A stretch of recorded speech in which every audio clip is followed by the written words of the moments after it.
Hey guys, Luca with Print Export here. So here we're going to talk about my personal laptop that I just purchased, which is a 2021 MacBook Pro M1 Pro edition.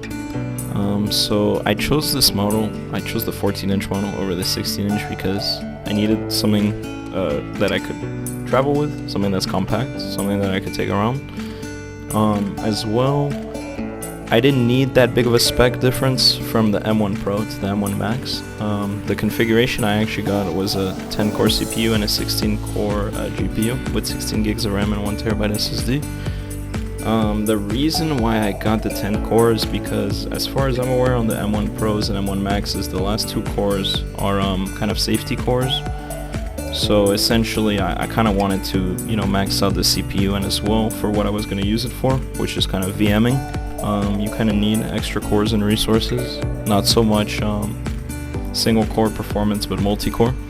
So the first thing I did was I went ahead and installed Parallels on it, which allows me to install multiple operating systems and run them simultaneously. And the first thing I downloaded was Windows 11 for ARM for Mac, so that I was able to run Monterey and Windows 11 at the same time and transfer files between.